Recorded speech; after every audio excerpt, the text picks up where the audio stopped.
The ballroom had learned her name long before it learned her face, and it had taught itself to despise her without ever inviting her to speak. Tonight, beneath chandeliers heavy with trembling flame, that old judgment gathered again, dressed in silk and civility.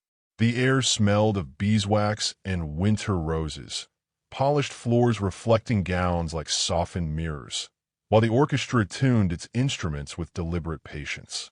Laughter traveled in careful arcs, never touching the woman who stood alone at the margin of the light. She had arrived precisely on time, for punctuality was the last courtesy left to her. Her gown was modest, dove-gray satin cut with restraint, neither pleading for notice nor pretending to indifference.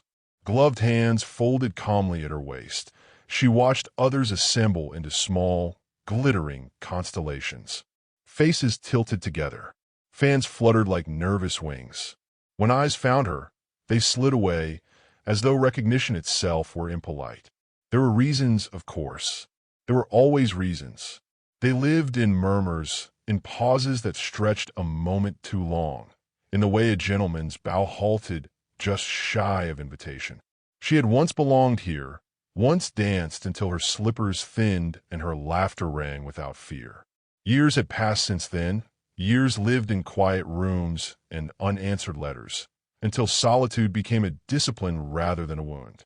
Tonight she had returned not to reclaim favor, but to prove to herself, if no one else, that dignity could still be worn.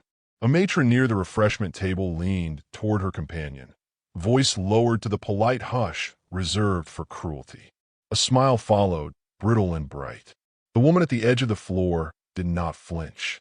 She had learned the exact angle at which shame could be carried without spilling. Still, something tightened behind her ribs when the first waltz began, and couples flowed past her like a river parting around stone. She considered leaving. It would be easy to gather her cloak, to disappear into the rain-dark street where no one asked her to matter. Instead, she remained, her chin lifted a fraction. If she was to be dismissed, it would not be by her own retreat. Then the doors opened, not with ceremony, but with consequence. Conversation faltered. The violins thinned to a single uncertain note. 7 men entered together, their presence bending the room as wind bends tall grass. They were dukes, feared ones, marked by battles won in courts and councils, by reputations that traveled faster than rumor. Dark coats, controlled movements, eyes sharpened by command. Mothers straightened, daughters inhaled. The air itself seemed to brace. The woman felt the shift before she saw it. Attention, once scattered, converged. The dukes paused, surveying the assembly with practiced indifference. For a breath, she was invisible again, and the relief surprised her. Then one of them moved. He did not hurry. He did not smile. His gaze traveled past eager faces, past carefully painted hopes, and settled where no one expected it to rest. On her. The look was not appraisal, nor pity. It was recognition, quiet, unsettling, deliberate. As the orchestra recovered and the room exhaled, he stepped forward, leaving the others behind. The distance between them shortened, and with it the years she had spent unseen. She did not yet know his name, only that something irreversible had begun, and that the night had finally learned how to watch her breathe. Somewhere behind him, whispers gathered their courage, sensing that the order of this room, so carefully preserved, was already beginning to fracture. Nothing in her life had ever prepared her for being chosen. The Duke's approach drew a corridor of silence through the ballroom, a narrow passage cut from breath and expectation. He halted before her with the stillness of a man accustomed to obedience, then inclined his head, not low, not careless, but exact. "Madam," he said, voice even as a clock's tick, "may I be permitted to stand?" It was an odd request, almost gentle, and it spared her the humiliation of refusal.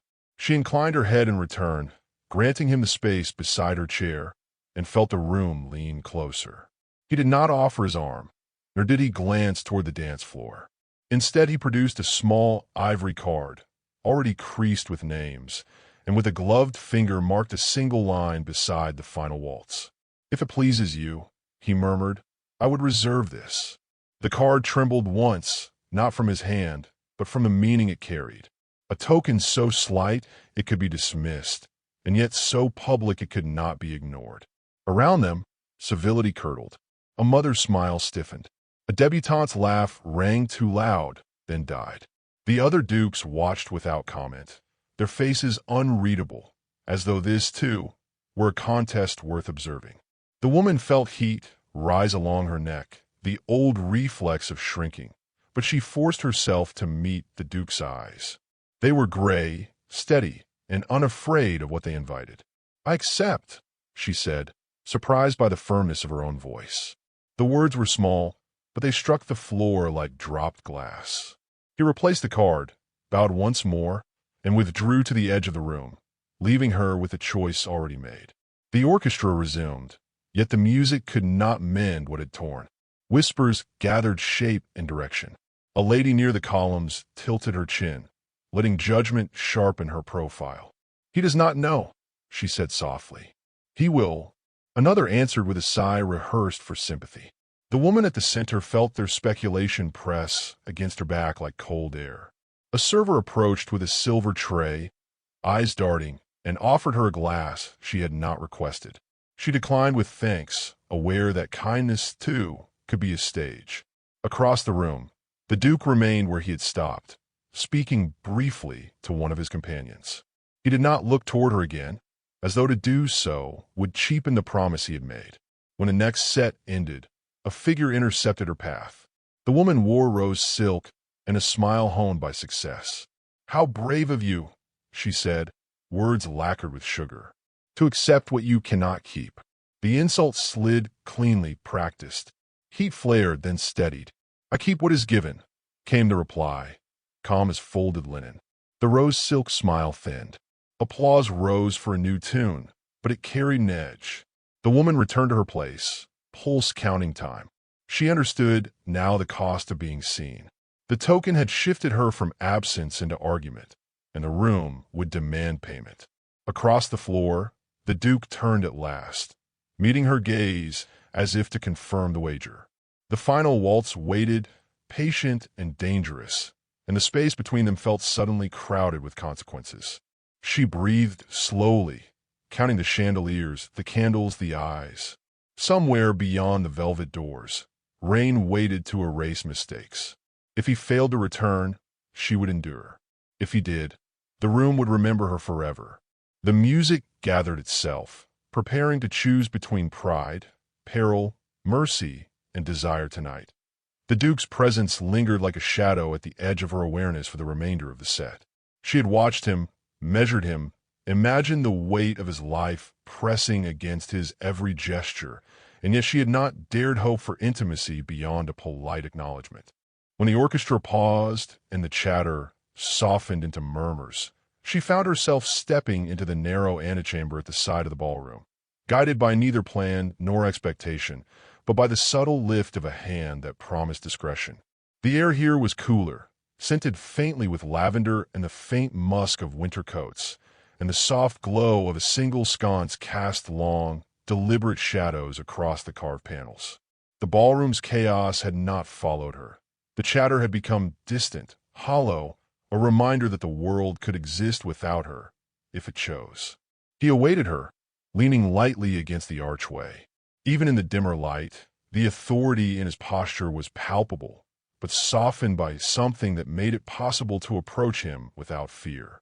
His eyes, gray and unyielding to the untrained gaze, softened when they fell upon her, and she realized, with a sudden start, that he had been observing more than her exterior.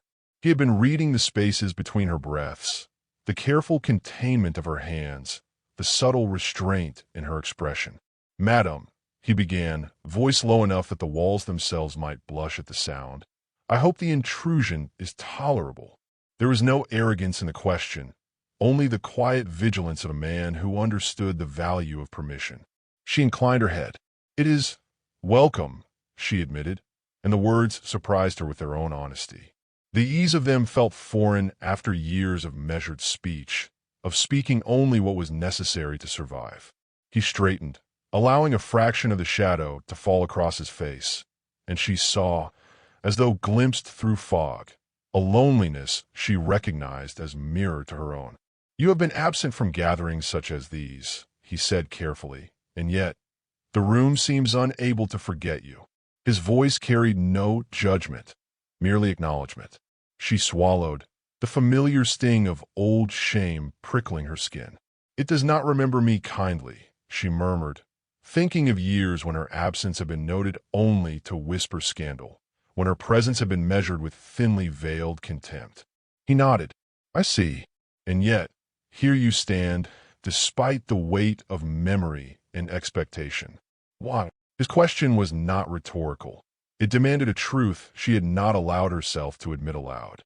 Her hands, gloved, pressed together, fingers tracing the lines of embroidery as if seeking solace in its quiet geometry. "Because," she said slowly, "there comes a point when absence becomes a lie. One cannot hide indefinitely from the judgment of those who are unkind. One must endure it, or it will destroy the parts of oneself one cannot afford to lose." A shadow passed over his expression, fleeting, almost imperceptible. "You speak with clarity," he said, "and with courage. Many who suffer quietly lose more than they can measure. Few choose to confront the world, even when it offers nothing but suspicion."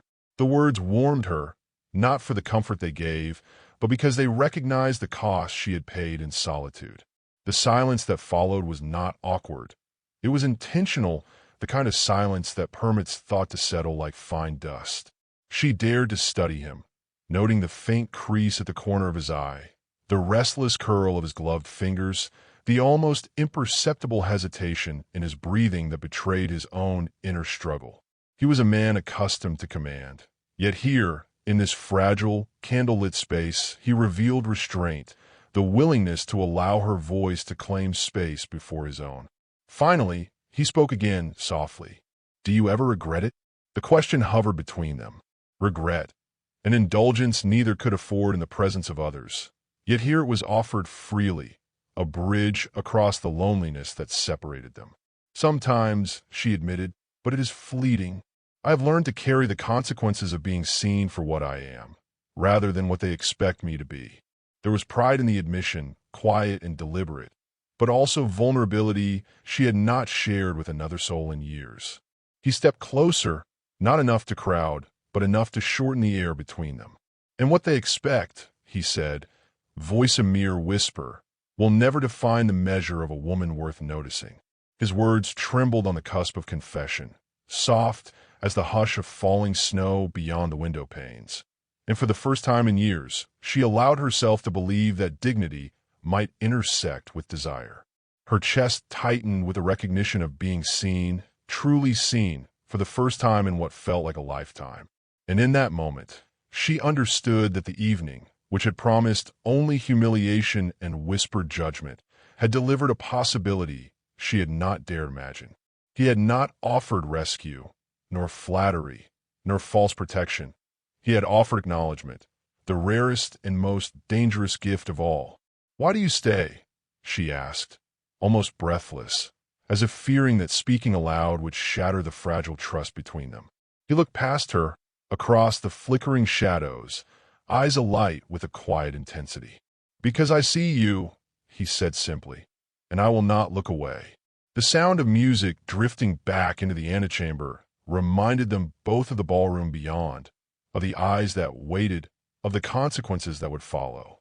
Yet in the space they shared, in the candlelight that softened the hardness of the room, a shift had occurred. The world could continue its scrutiny, its whispered cruelty, its expectation of compliance, but neither of them would emerge unchanged. She exhaled slowly, chest rising and falling with the weight of a revelation she had long feared. Being noticed could be perilous, yet might also be the only way to reclaim herself. And as the shadows flickered once more across his face, she realized that the night had yet another promise in store, one that would not allow retreat, and one that demanded courage she had almost forgotten she possessed. He extended a gloved hand toward the door that led back to the ballroom, not as command, but as invitation. Her fingers hovered over his, Hesitant, then in quiet obedience, she accepted. The warmth of contact, brief and measured, carried the unspoken acknowledgement that the story between them had begun irreversible, and that the world outside would have to reckon with the consequences of choosing to see her. And somewhere beyond the thick velvet drapes, the ballroom waited, the whispers sharpening, the chandeliers trembling, the eyes that had ignored her now poised for witness. One choice had been made, and the next could either claim her courage or punish it. The ballroom awaited them as if it, too, had been holding its breath. Music swelled once more, each note trembling from the strings of the orchestra like a heartbeat in the hush of expectation. She stepped from the shadows of the antechamber, hand brushing the soft folds of her gown, and felt the collective gaze of the room settle on her, as if she were the only light in a sea of polished faces. Whispers rippled like wind across water, some tentative, some sharp as glass, but she kept her chin lifted, refusing to shrink from scrutiny. Tonight, she would not be invisible, not when the man beside her had dared to see her fully. He was already there, waiting at the edge of the polished floor. His gray eyes found hers with quiet certainty, a tether strong enough to still the tremor in her chest. He inclined his head once, a signal that was at once formal and intimate, and she approached him with deliberate steps, each measured against the pounding of her own pulse. The music swelled, and with it, the gravity of the moment, demanding courage she had not yet been asked to summon. When he extended his hand, there was no hesitation in hers. The touch was brief, calculated, yet electric, enough to acknowledge the connection without allowing the world to intrude fully.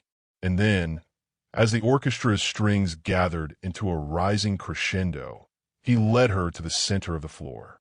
The room, which had been a theater of judgment for years, became a stage for defiance. The other dukes watched silently, some with curiosity, others with veiled calculation, but none moved to interrupt the assertion of presence and claim that had begun in the shadows. She felt the collective breath of the ballroom on her back, and for the first time, it did not intimidate her. It invigorated her. As they began to waltz, the motion was more than choreography. It was negotiation. Each step, each pivot, each delicate slide of her hand against his glove spoke volumes that words could never convey. She felt the heat of his gaze, not just on her face, but tracing the arc of her existence, measuring years of solitude, moments of ridicule, and the quiet fortitude that had kept her standing. He did not lead as one might lead an apprentice. He guided her with respect, allowing her agency even in proximity, and in that balance, she found her own power reflected back. A ripple passed through the assembly, subtle at first, then impossible to ignore. Women clutched fans to their chests, whispers curling into audible murmurs. "Who is she?" some asked, though no one dared approach too closely. Mothers exchanged looks that bordered on alarm, while daughters, young and eager, turned pale as they realized that the conventions of the room had shifted in a single, deliberate motion. This was no ordinary dance. It was a declaration. Each step broadcast a silent message. She belonged here not by permission, but by recognition, and the man beside her had claimed the authority to witness her worth aloud. And then a voice, soft but intended for damage, pierced the moment. "You dare," it began, a lady in rose silk stepping forward, a frown sharpening her painted face. The accusation was meant to halt, to shame, to remind the room of the expectations she had long defied. Yet the Duke did not flinch. He did not answer with denial. He did not offer excuses, apologies, or justification. Instead, his gaze fixed on her, steady and unwavering. "I do not defend her from judgment," he said, voice low but carried across the hushed floor. "I defend her worth." The words struck the room with the authority of law, unassailable in their elegance and intent. The accuser faltered, lips parting without retort, and a hush fell over the gathered guests as if the chandeliers themselves leaned closer to listen. The music continued, each note winding through the space between them, weaving intimacy and courage into a pattern that only they could understand. She felt it in the sway of her body, the careful positioning of her feet, the pulse of his hand against hers. For the first time, the shame that had accompanied her like a shadow for years began to dissolve, replaced by the warmth of acknowledgement, fierce and deliberate. She was no longer merely observed. She was seen, claimed in a manner that transcended ownership, a recognition of her existence and her choice to be present. The other dukes remained silent, their expressions carefully neutral, yet she sensed the shift in the room's energy, the slow recalibration of society's attention. The whispers had not vanished, but they had been muted by a force greater than gossip, the force of courage enacted with elegance. She could feel it, taste in the air thick with perfume and candle smoke. The cost of daring to step forward was high, but the reward was a clarity she had never before known. She was no longer hiding. She cannot. When the waltz ended, they did not break apart immediately. He held her hand lightly, allowing the contact to linger, a quiet testament to the private triumph that had been enacted before a public audience. The room exhaled collectively, some in awe, some in envy, all in recognition that the evening had altered irrevocably. She felt a flush rise to her cheeks, not of embarrassment, but of triumph, of power reclaimed, of dignity restored. The token offered earlier, the measured attention in the shadows, had culminated in a statement neither polite society nor whispered scandal could erase.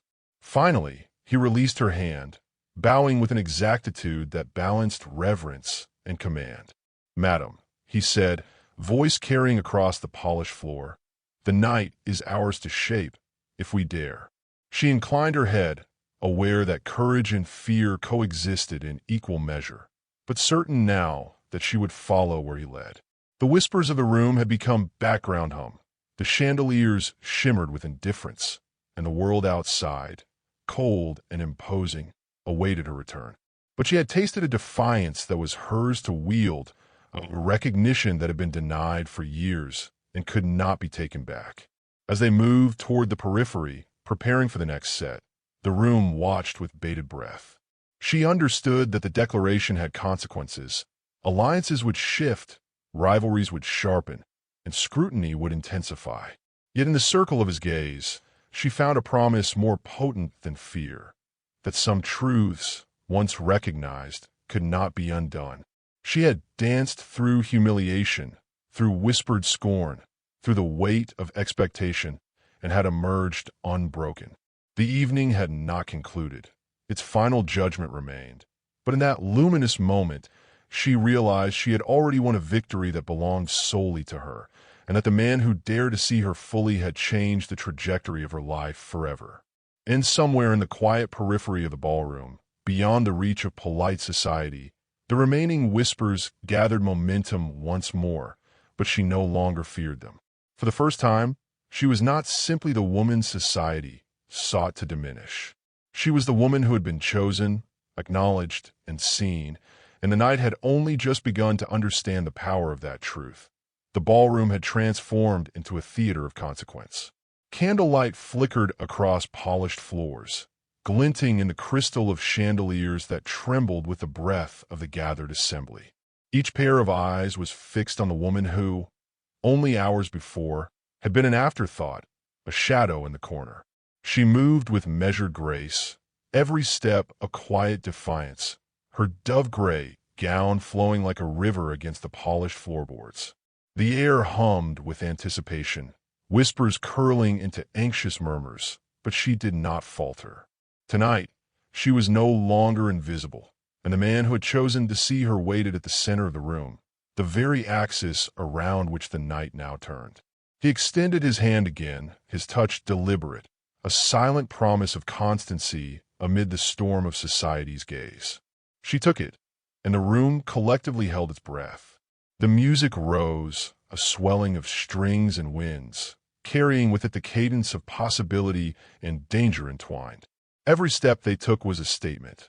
She belonged, and he acknowledged it publicly. Each pivot, each glide, was an assertion against years of scorn, a claim that dignity and desire were not mutually exclusive. She felt the heat of his gaze tracing her, reading the lines of endurance etched into her face. the subtle tension of limbs long accustomed to restraint.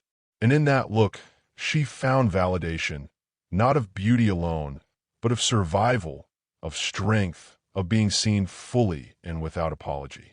The other dukes observed in silence, their expressions unreadable masks. Some admiration, some calculation flickered in their eyes, but none interrupted. It was as if the very fabric of their authority had been reshaped by the audacity of a single choice, to recognize what society had long ignored.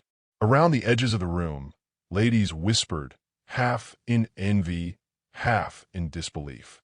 The matron in rose silk, whose words had sought to wound, faltered, her lips parting without the assurance of judgment. It was not defiance that had brought the evening to this apex. It was recognition, deliberate and unflinching. He lowered his gaze, voice threading across the gentle swell of music. "You have endured long enough in shadows," he said softly, words weighted yet tender. "It is no one's right to define your worth but your own, and yet many have tried. Tonight, I will not permit their voices to claim dominion over you. Will you trust me, not to shield you from the world, but to see you as you are?" Her chest rose with a mixture of relief and exhilaration. She had not anticipated such candor, such clarity, the offering of acknowledgment without possession. "I will trust you," she murmured, voice steady despite the rush of emotion. In that utterance, years of solitude and whispered scorn coalesced into quiet triumph. The orchestra surged, and they moved as one, gliding through the ballroom with elegance and precision. Each step was a negotiation between restraint and freedom, each turn a delicate balance of courage and composure. She felt the weight of the room's gaze, but bore it lightly, bolstered by the certainty of his presence. There was power in being recognized, even amidst potential condemnation. There was liberation in being chosen publicly when the world had long insisted on ignoring her. The dance became a declaration, a living statement of her resilience and his unwavering acknowledgement. Every glance, every measured movement was a bridge between isolation and connection, humiliation and dignity. The climax approached with a crescendo that left no room for hesitation. A rival voice rose, a sharp challenge meant to disrupt, to remind the room that decorum and prejudice had not been overturned without resistance. "Does he not see?" the voice demanded, harsh and brittle. "Is this truly appropriate?" His hand tightened around hers for a fraction of a second, a reminder of steadfastness. Then he spoke, voice ringing clear over the strings. "Appropriateness is dictated by those who fear courage. She is not measured by your consent, but by her own strength. I see her, and I will not look away." Silence fell like velvet over the ballroom.